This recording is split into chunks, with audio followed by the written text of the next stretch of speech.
Hi everyone, this is Dr. Sana Khan, your biology expert and you're watching my channel Neat Biology Unplugged. अगर आप मेरे channel को follow कर रहे हो तो ऑलरेडी आपको पता है अभी मैं कुछ वीडियोस अपलोड कर रही हूँ on the chapter human nutrition. So उसके कुछ वीडियोस ऑलरेडी अपलोड कर दिए, कुछ बचे हुए हैं। तो आज हम बात करेंगे about the second digestive gland because पहले वाला ऑलरेडी अपलोडेड है इन द चैनल। सो आज हम बात करेंगे about second digestive gland that is pancreas. Pancreas is very very important gland because इधर से काफी सारे क्वेश्चंस हैं जो आपको नीट में डायरेक्टली पूछे जा सकते हैं। बिकॉज यहाँ पर कुछ डक्ट्स है जिसके नाम काफी डिफरेंट है जो आपको याद रखने हैं। यहाँ पर आज हम बात इन डिटेल पैनक्रियाटिक जूस की नहीं करेंगे because pancreatic juice in detail हमने कहाँ पर बात करी है, फिजियोलॉजी ऑफ डाइजेशन में।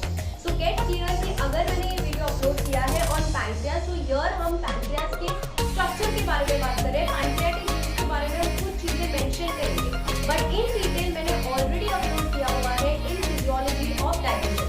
तो वहां से आप सारे वीडियोस को अगर आप फॉलो करेंगे तो आपको एक जिस्ट ऑफ द चैप्टर मिल जाएगा। Okay, so without wasting time let's get started and talk about pancreas in detail. So pancreas का जो वेट होता है that is around 60 grams. Okay, 60 grams in weight, 2.5 centimeter wide and 12 to 15 centimeter long. So if you see the structure, so कुछ ये मतलब मेरा diagram बहुत खराब है, but still I have tried to make a diagram. But yes, मैं related images जैसे मैं हर अपने वीडियो में अपलोड करती हूँ, मैं वैसे भी related images अपलोड कर दूंगी. So this is a pancreas. So it's around 10 to 12 centimeter long, 60 grams in weight. So it's like a leaf like structure. आपको डायग्राम में क्लियरली दिख रहा है कि ये लीफ जैसा स्ट्रक्चर है, थोड़ा लीफ जैसा दिखता है। It's a leaf shaped heterocrine gland. It's which kind of a gland? Heterocrine. Heterocrine मतलब क्या? ये exocrine भी है, endocrine भी है। करेक्ट, तो ये दोनों की तरह काम करता है, इसीलिए इस ग्लैंड को हम कहते हैं heterocrine of gland. So ये heterocrine gland है which is present in the gap formed by bend of duodenum under the stomach. See ये देखो ये duodenum है। तो ये डिओडिनम ऐसा शेप का स्ट्रक्चर है। तो यहाँ पर जो गैप बनता है, ये देखो ये जो गैप बनता है यहाँ पर पैनक्रियास है, आपको क्लियरली दिख रहा है। See this is a duodenum and duodenum के जो ये बेंड है, जो गैप है, वहां पर जो स्ट्रक्चर बनता है उसको कहते हैं पैनक्रियास। ओके, सो अब as I told you that it's an heterocrine gland, मतलब ये एक्सोक्राइन की तरह काम करेगा, एंडोक्राइन की तरह काम करेगा। तो अभी first will talk about exocrine part, ठीक है। So exocrine part is made up of acinar cells which secretes digestive enzyme. So अगर हम पैनक्रियास की हिस्टोलॉजी देखते हैं, ओके, तो अंदर आपको दो टाइप के सेल्स मिलेंगे, ठीक है। सो एक होंगे एक्सोक्राइन ग्लैंड और दूसरे होंगे एंडोक्राइन ग्लैंड। सो एक्सोक्राइन ग्लैंड के जो सेल्स होते हैं उनको हम कहते हैं एसिनार सेल्स। उनको क्या कहते हैं हम? Acinar cells. So exocrine gland part is made up of acinar cells which secrete digestive enzymes. So याद रखिए कि it secretes digestive enzymes. So इसमें कौन से digestive enzymes होते हैं? 3 pro enzymes होते हैं, inactive form में होते हैं, that is trypsinogen, chymotrypsinogen and procarboxypeptidase. कौन से होते हैं? trypsinogen, chymotrypsinogen and procarboxypeptidase. उसके अलावा elastase, pancreatic amylase, RNase, DNase, pancreatic lipase. As I have told you physiology of digestion में कैसे वो एक्टिव होते हैं, वो कौन सा फंक्शन करते हैं, सब कुछ ऑलरेडी अपलोडेड है। यहाँ पर सिर्फ एंजाइम्स के नाम मेंशन किए हुए हैं। Okay, so it helps in digestion of starch, proteins, nucleic acid and fats. Okay, so now let us talk about this part which is the main part of today's lecture, जहां पर आपको बिल्कुल भी mistake नहीं करनी है। अपनी NCERT पे सारे के सारे पॉइंट्स इंक्लूड कर देना लेक्चर देखने के बाद, ठीक है। सो डक्ट्स, हम यहाँ पर बात करेंगे डक्ट्स। सो पैनक्रियाटिक जूस कहाँ बन रहा है? पैनक्रियाज में बन रहा है, करेक्ट। सो पैनक्रियाटिक जूस जो कि पैनक्रियाज में बन रहा है वो जाता है आपका डिओडिनम में by pancreatic duct. So let us come to this diagram। कुछ ऐसा ही दिखता है आपका एनसीईआरटी का डायग्राम भी, तो इसीलिए मैंने वैसा ही कुछ डायग्राम बनाया सो दैट आप भी अपने बुक्स में सारी की सारी लेबलिंग कर लेंगे। तो ये पैनक्रियाज है, तो ये पैनक्रियाज में यहाँ पर आपका पूरा सेल्स है, एसिनार सेल्स है जो कि पैनक्रियाटिक जूस बना रहा है। तो जो पैनक्रियाटिक जूस बन रहा है वो ये देखो ऐसे, ये पैनक्रियाटिक डक्ट में आ रहा है, ठीक है। कैसे आ रहा है? Pancreatic duct. पैनक्रियाटिक डक्ट को दूसरा नाम क्या है? विर्सन डक्ट। क्या कहते हैं हम इसको? विर्सन डक्ट। जो पैनक्रियाटिक डक्ट जो है, पैनक्रियाटिक डक्ट जो है उसमें से क्या आ रहा है? पैनक्रियाटिक जूस आ रहा है। अल्टीमेटली किधर जाना है उसको? डिओडिनम में जाना है, correct. Because physiology of digestion में क्या पढ़ा था, जो फूड होता है वो एसिडिक होता है, उसको अल्कलाइन करते हैं ये सारे जूसेस जो कि डिओडिनम में होता है। ओके, सो पैंक्रियाटिक जूस आपके पैंक्रिया से पैंक्रियाटिक डक्ट, जिसको विल्सन डक्ट भी कहते हैं, उसके द्वारा आपका आएगा डिओडिनम में, उसके द्वारा आपका आएगा कहाँ, डिओडिनम में। अब पैंक्रियाटिक डक्ट के अलावा यहाँ पर ऐसे छोटे छोटे और डक्ट्स भी होते हैं जिनको हम कहते हैं एसेसरी पैंक्रियाटिक डक्ट। क्या कहते हैं हम उनको, एसेसरी पैंक्रियाटिक डक्ट या फिर डक्ट ऑफ संटोरिनी। क्या कहते हैं, डक्ट ऑफ संटोरिनी, जो भी आपके पैंक्रियाज में प्रेजेंट है और डिओडिनम पे होते हैं। तो पैंक्रियाज में दो डक्ट है, पहला pancreatic duct, duct of Wilson same है, ठीक है। दूसरा एसेसरी डक्ट, जिसको क्या कहते हैं, डक्ट ऑफ संटोरिनी। ये दोनों पैंक्रियाज में होते हैं जो कि पैंक्रियाटिक जूस लेकर आते हैं आपके डिओडिनम में। ओके, अब ये हो गई पैंक्रियाज की बात, ठीक है। अब पैंक्रियाज के ऊपर यहाँ पर क्या है, बिकॉज पैंक्रियाटिक जूस क्या सिर्फ अकेला अल्कलाइन करेगा, नहीं करेगा, उसको किसकी हेल्प लगेगी, बाइल की। और बाइल कहां से आएगा, आपका लिवर से, ठीक है। सो अब उस तरह बढ़ते हैं हम। So common bile duct and common hepatic duct going into duodenum and guarded by sphincter called as sphincter of Boyden. Very very important, इसको समझो पहले, ठीक है। इमेज पे आ जाओ, ये है आपका गॉल ब्लैडर, ये जो मैंने बनाया है ये क्या है, गॉल ब्लैडर। तो गॉल ब्लैडर में जो डक्ट्स होते हैं ना, उनको हम कहते हैं सिस्टिक डक्ट्स। क्या कहते हैं हम उनको, सिस्टिक डक्ट्स। सो गॉल ब्लैडर के जो डक्ट्स हैं उनको सिस्टिक डक्ट्स कहते हैं। तो ये जो गॉल ब्लैडर के डक्ट्स है सब आगे जाके मर्ज होते हैं और क्या बनाते हैं, कॉमन बाइल डक्ट, ठीक है। क्या बना लिया, common bile duct. Common bile duct कैसे बन गया, समझ गया, आ गया, सिस्टिक डक्ट ज्वाइन हो गया, फॉर्म हो गया कॉमन बाइल डक्ट, ठीक है। अब ऊपर यहाँ पर गॉल ब्लैडर के आजू बाजू आपका क्या है, ओके, यहाँ पर है आपका लिवर। लिवर के दो लोब्स है, right and left lobe, right. Liver के दो लोब्स होते हैं, पढ़ा है कि नहीं पढ़ा है, यस। तो लिवर के दो लोब्स है, राइट एंड लेफ्ट लोब। तो एक डक्ट राइट से आएगा, एक डक्ट लेफ्ट से आएगा, करेक्ट। सो एक डक्ट राइट से आता है, एक डक्ट लेफ्ट से आता है और बनाता है कॉमन हिपैटिक डक्ट। क्या बनाता है, कॉमन हिपैटिक डक्ट। क्लियर है। कॉमन बाइल डक्ट कैसे बना, सिस्टिक डक्ट्स कन्वर्ज हो गए, बन गया कॉमन बाइल डक्ट। राइट और लेफ्ट जो आपके लिवर के लोब्स है उधर से आपके आ गए हिपैटिक डक्ट और बन गया आपका कॉमन हिपैटिक डक्ट, ठीक है। अब ये जो कॉमन बाइल डक्ट है उसको हम कहते हैं डक्टस कोलेडोकस। तो प्लीज ये इसके लिए है, ओके, ये याद रखना, इसको क्या कहते हैं हम, डक्टस कोलेडोकस। मैं यहाँ पर भी लिख देती हूँ, इसको क्या कहते हैं, डक्टस कोलेडोकस, ठीक है। मैंने कहा था ना लेक्चर की स्टार्टिंग में बहुत सारे नाम है जो याद रखने। सो कॉमन बाइल डक्ट का जो दूसरे डक्ट का नाम है उसको कहते हैं हम डक्टस कोलेडोकस।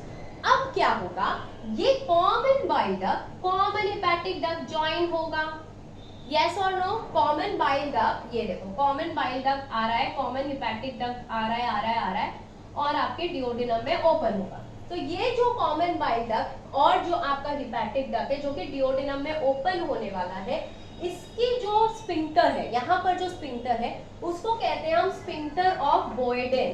क्या कहते हैं हम, sphincter of Boyden. Very very important. So common bile duct, common hepatic duct जो भी आपका डिओडिनम में जाने वाला है उसके अंदर स्फिंक्टर है। क्या है, स्फिंक्टर है। वो स्फिंक्टर का नाम क्या है, स्फिंक्टर ऑफ बॉयडेन, ठीक है। अब आगे बढ़ते हैं। अब ये जो कॉमन हिपैटिक डक्ट और कॉमन बाइल डक्ट है, ओके, इसके वहां पर क्या है, स्फिंक्टर ऑफ बॉयडेन। अब क्या होगा, अब यहाँ से आपका पैंक्रियाटिक डक्ट भी आ रहा है, can you see, pancreatic duct भी आ रहा है। सो ये पैंक्रियाटिक डक्ट और ये आपका हिपैटिक डक्ट, ये देखो ये हिपैटिक आ रहा है, ये पैंक्रियाटिक आ रहा है, यहाँ पर दोनों जुड़ रहे हैं, दिख रहा है, यहाँ पर दोनों जुड़ रहे हैं, ये जो मैंने ग्रीन कलर का बनाया हुआ है, यहाँ पर जो दोनों जुड़ रहे हैं उसको कहते हैं हम हिपैटो पैंक्रियाटिक डक्ट। क्यों, क्योंकि हिपैटिक डक्ट आया, पैंक्रियाटिक डक्ट आया, तो जुड़कर क्या बन गया हमारा, hepato pancreatic duct. So common hepatic duct, pancreatic duct क्या बनाता है, hepato pancreatic duct. So common hepatic duct bile carry कर रहा है और pancreatic duct pancreatic juice carry कर रहा है। बट ये याद रखना, बाइल में कोई एंजाइम नहीं होते हैं, ठीक है। सो अब ये जो दोनों है, ये देखो, ये बिफोर ओपनिंग, मतलब डिओडिनम यहाँ है, डिओडिनम के ओपन होने के पहले ये दिख रहा है, ये वाला पार्ट, यहाँ पर वो एनलार्ज होता है, बड़ा हो जाता है ओके, और उस पार्ट को कहते हैं हम एम्प्यूला ऑफ वेटर। क्या कहते हैं हम? Ampulla of Vater. So hepatopancreatic duct duodenum में ओपन होने के लिए थोड़ा सा बड़ा हो जाता है और उसको हम कहते हैं एम्प्यूला ऑफ वेटर। फिर क्या होगा? Last point very very important, very very very important, मतलब जितने हम अभी तक पढ़े उससे ज्यादा इंपॉर्टेंट है ये। स्फिंक्टर ऑफ ओडाई कहाँ होता है? पूछा जाता है। स्फिंक्टर ऑफ ओडाई कहाँ पर होता है? नीट में कॉमनली पूछा जाता है। सो हिपैटोपैंक्रियाटिक डक्ट की जो ओपनिंग है, ठीक है, ये जो ओपनिंग है यहाँ पर, वो गार्डेड होगा by sphincter of Oddi. So कहाँ पर है? हिपैटोपैंक्रियाटिक डक्ट की जो ओपनिंग है that is guarded by sphincter of ODI.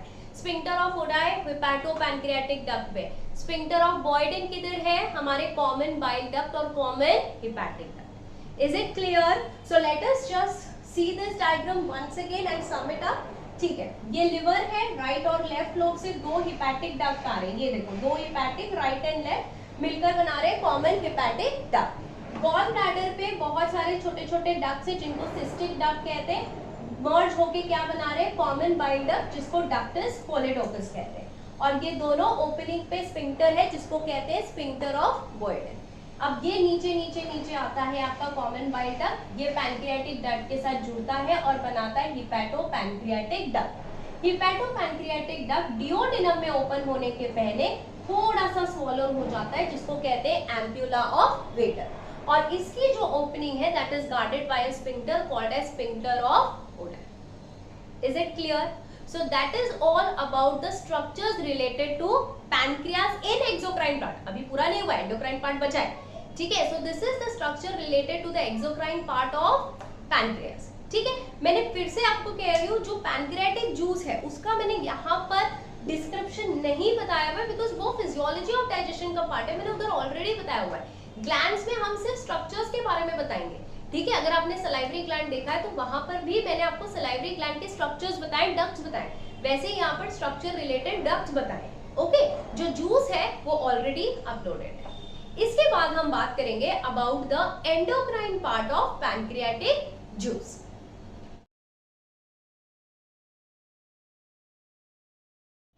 So endocrine part of pancreas is made up of cells which is called as islets of Langerhans. ठीक है, exocrine बना था एसिनार सेल से और ये वाला जो है आपका आइलेट्स ऑफ लैंगरहैंस सेल से बना होता है। सो आइलेट्स ऑफ लैंगरहैंस जो सेल्स होते हैं वो आपके एसिनार सेल्स के ऐसे बीच बीच में होते हैं जो कि मेन 3 टाइप्स के होते हैं, alpha, beta and delta. Alpha, beta and delta hormones बनाते हैं। कौन से हार्मोन्स बनाते हैं? अल्फा सेल बनाता है ग्लूकागॉन। कौन सा हार्मोन बनाता है? Glucagon. I repeat again, alpha cells produce hormone glucagon, जो कि ग्लूकागॉन नाम से ही पता चल रहा है कन्वर्ट करेगा glycogen to glucose in liver. तो ये क्या करेगा? ग्लाइकोजन को कन्वर्ट करेगा आपके ग्लूकोज में। और बीटा सेल क्या सेक्रेट करेगा? इंसुलिन, जो कि कन्वर्ट करेगा glucose into glycogen in liver. So ये जो ग्लूकागॉन और इंसुलिन है ये दोनों साथ में काम करते हैं। अगर हमारा ब्लड शुगर लेवल बढ़ रहा है, अगर हमारा ब्लड शुगर लेवल बढ़ रहा है तो इंसुलिन क्या करेगा? वो शुगर को एब्जॉर्ब, वो ग्लूकोज को एब्जॉर्ब करके उसको कन्वर्ट कर देगा ग्लाइकोजन में, ठीक है? और वही अगर आपका ब्लड शुगर लेवल कम है तो ग्लूकागॉन क्या करेगा? जो एक्स्ट्रा स्टोर्ड है ग्लाइकोजन, जो है स्टोर्ड फूड है आपका, जो एक्स्ट्रा ग्लाइकोजन है उसको कन्वर्ट कर देगा ग्लूकोज में। सो ये दोनों क्या करते हैं? आपका ब्लड शुगर लेवल मेंटेन करते हैं। सो दैट इज व्हाई हम ग्लूकागॉन को कहते हैं हाइपरग्लाइसेमिक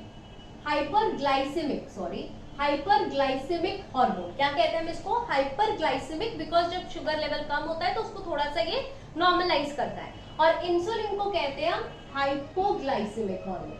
क्या कहते हैं हम इसको? हाइपोग्लाइसेमिक, बिकॉज अगर आपका ब्लड शुगर लेवल ज्यादा है तो उसको कम करने का काम कौन करता है?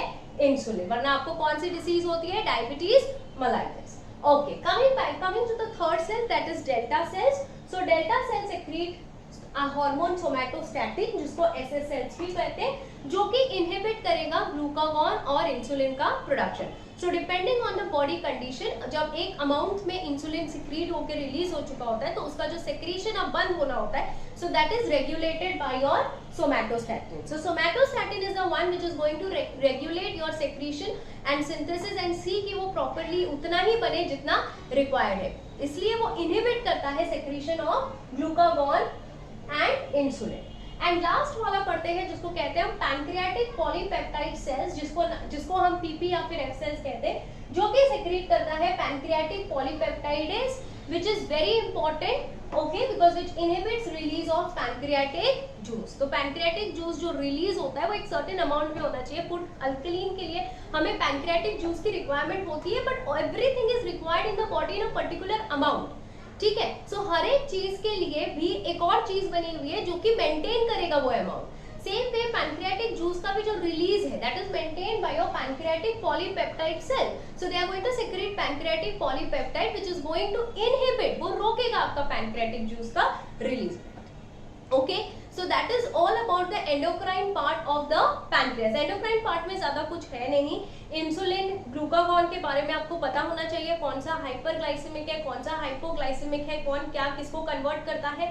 That is very important which can be asked in your NEET exam. उसके अलावा जो एक्सोक्राइन पार्ट में हमने यहाँ पर ये जो पूरा पढ़ा था that was very very important, because इसमें बहुत सारे as I told you ducts and नाम थे जिसका पैसेज बच्चों को यूजुअली पता नहीं होता है एंड एग्जाम में वो आ जाता है. So again I am telling you pancreatic juice के बारे में again it is uploaded in detail. कौन सा हार्मोन्स है, कौन से एंजाइम्स है, कौन सा क्या प्रोड्यूस करता है, कौन से सेल्स क्या बनाते हैं, everything, digestion, everything is there in the physiology of digestion of small intestine. तो स्मॉल इंटेस्टाइन का जो फिजियोलॉजी ऑफ डाइजेशन है उसमें ऑलरेडी अपलोडेड है, इसीलिए यहाँ पर नहीं डाला हुआ है. एंड वंस अगेन इससे रिलेटेड अगर कुछ इमेजेस है, यस है, ऑब्वियसली ये वाले पार्ट के इमेजेस है, so that will be uploaded at the end of the video. So I'll meet you soon with the next video. Till then, bye everybody. Take care. If you have any doubts, please write it in the comment box and try to subscribe to my channel and share it with your friend as much as you can.